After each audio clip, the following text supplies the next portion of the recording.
ಆಯ್ತು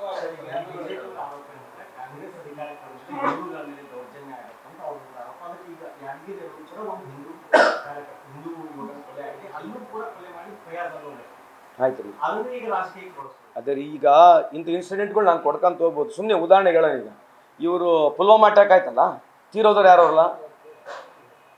ಯಾರು ತೀರೋದವರು?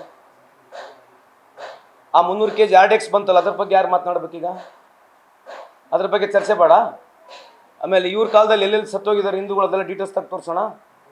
ಎಷ್ಟು ಟೆರರಿಸ್ಟ್ ಅಟ್ಯಾಕ್ಗಳಾಗಿದೆ ಅದ್ರ ಬಗ್ಗೆ ಚರ್ಚೆ ಮಾಡೋಣ. ಅಂದರೆ ಎಲ್ಲಿ ಮರ್ಡರ್ಗಳಾಗಿಲ್ಲ? ಯಾರು ಎಲ್ಲಿ ಮರ್ಡರ್ಗಳಾಗಿಲ್ಲ? ಯಾರು ಹಿಂದೂ ಮುಸ್ಲಿಂ ಮರ್ಡರ್ ಮಾಡಿಲ್ವಾ? ಇಂಥ ಉದಾಹರಣೆಗಳು ಭಾಳ ಇದಾವೆ ರೀ. ಇದನ್ನೇನಂದ್ರೆ ರಾಜಕೀಯವಾಗಿ ಇನ್ನೇ ಹೇಳೋದು. ಅದೇ ಈಗ ಎಲೆಕ್ಷನ್ ಬಂದತ್ತೆ, ಏನು ಹೇಳ್ಬೇಕು? ಇದು ಬಿಟ್ಟರೆ ಬೇರೆನೇ ಮೆರಿಟ್ ಇದೆ ಅವರಲ್ಲಿ. Is anybody really interested in Niranjan Hiremath? And Niranjan Hiremath is a dear friend of main. ಕೈ ಮುಗಿದು ಕೇಳ್ತೇನೆ ನಿರಂಜನ್ ಹಿರೇಮಠ್ ಅವರೇ, please stop doing this. Politicise ಮಾಡೋಕ್ಕೆ ಹೋಗ್ಬೇಡ್ರಿ. ನಮ್ಮ ಬಗ್ಗೆ ಮಾತನಾಡ್ತೀರಿ, ಈ ಥರ ಮಾತನಾಡ್ತಕ್ಕಂಥದ್ದು ನಿಮ್ಗೆ ಎಷ್ಟು ಒಳ್ಳೆಯದು. ನಮ್ಮ ಪಾರ್ಟಿಗೆ ನಮ್ಮನ್ನು ಬೈದು ಸರ್ಕಾರಕ್ಕೆ ಬೈದು ನಿಮ್ಗೆ ಅನುಕೂಲ ಆಗ್ತಿದ್ದಾರೆ ಮಾತನಾಡ್ರಿ. ನಿಮಗೆ ಆಗಿರ್ತಕ್ಕಂಥ ದುಃಖ ನಮ್ಮೆಲ್ಲರಿಗೂ ಅಷ್ಟೇ ದುಃಖ ಇದೆ.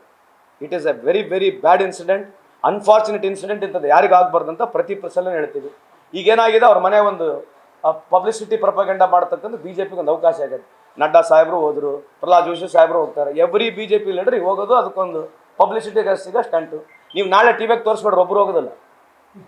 ನೀವು ನಾಳೆ ಟಿವಿಯಾಗಿ ತೋರಿಸಿದ್ರೆ ಒಬ್ಬರು ಹೋಗೋದಿಲ್ಲ, ಚೆಕ್ ಮಾಡಿ ನೋಡಿರ್ಬೇಕು. ನಾಳೆಯಿಂದ ನೀವು ಆ ಕಡೆ ಟಿವಿನೂ ಕ್ಯಾಮ್ರಾ ಹಾಕ್ಬೇಡ್ರಿ, ಒಬ್ಬರು ಹೋದ್ರೆ ಕೇಳಿರ್ಬೇಕು. ಅವರು ನಿಮ್ಮನ್ನು ಫೋನ್ ಮಾಡಿ ಕರ್ಕೊಂಡು ಹೋಗ್ತಾರೆ, ಅಲ್ಲಿ ಇಂಟರ್ವ್ಯೂ ಕೊಡ್ತಾರೆ, ನೀವು ತೋರಿಸ್ಬೇಡ್ರಿ, ಮುಗೀತು, ಪಿಕ್ಚರ್ ಮುಗೀತು. ಚೆಕ್ ಮಾಡಿ ನೋಡಿರ್ಬೇಕದು.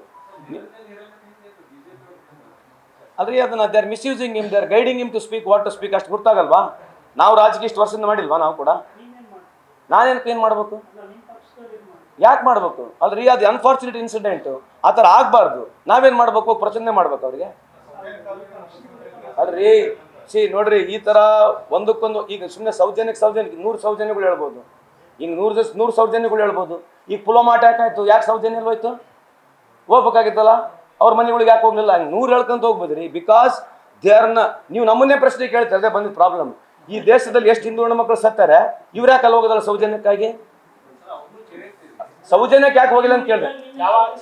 ಅಲ್ಲಲ್ಲ, ನಾನು ಹೇಳ್ತಿರೋದು ಸೌಜನ್ಯಕ್ಕೆ ಅಲ್ಲಿ ಯಾಕೆ ಹೋಗಿಲ್ಲ ಅಂತ ಕೇಳ್ತಿರೋದು. ನೀವು ಕೇಳಿದ್ರೆ ನಾನು ನೀವು ಕೇಳಿಲ್ಲ ಅಂತ ಹೇಳಿಲ್ಲ. ಅಲ್ಲಿ ಯಾಕೆ ಹೋಗ್ಲಿಲ್ಲ? ಇಷ್ಟೆಲ್ಲ ವೀರ ಆವೇಶಗಳು ಯಾಕೆ ಬರಲಿಲ್ಲ? ಅಲ್ಲಿ ಹೋಗಿ ಇಷ್ಟೆಲ್ಲ ಸಿಂಪತಿ ಎಂಪತಿ ಯಾಕೆ ತೋರಿಸ್ತಾ ಇಲ್ಲ? ಯಾಕೆ? ಅಲ್ಲಿ ಮುಸ್ಲಿಂ ಆ್ಯಂಗಲ್ ಇಲ್ಲ. ಮುಸ್ಲಿಂ ಆ್ಯಂಗಲ್ ಬಂದ ತಕ್ಷಣ ಎಲ್ಲ ಸ್ಟಾರ್ಟ್ ಆಗ್ಬಿಡ್ತವೆ ಇಲ್ಲಿ. ಅದು ಒಂದೇ ಹೇಳೋದು, ಮುಸ್ಲಿಂ ಆ್ಯಂಗಲ್ ಬಂದರೆ ಕಾಂಗ್ರೆಸ್ನವ್ರು ಮಾಡ್ತಾರೆ, ಮುಸ್ಲಿಂ ಆ್ಯಂಗಲ್ ಬಂದರೆ ಕಾಂಗ್ರೆಸ್ನವ್ರು ಮಾಡ್ತಾರೆ. Why will any government instigate such things? Anyway, God bless them. ಇದು ಅವ್ರಿಗೆ ಅಡ್ವಾಂಟೇಜ್ ಆಗಿ ಕಾಣ್ತದೆ. ಒಳ್ಳೇದಾಗಲಿ ಅವರಿಗೆ. ಥ್ಯಾಂಕ್ ಯು, ನಮಸ್ಕಾರ. ನ್ಯೂಸ್ ಫಸ್ಟ್, ನಿರ್ಭೀತಿಯಿಂದ ನಿಮ್ಮ ಪರವಾಗಿ.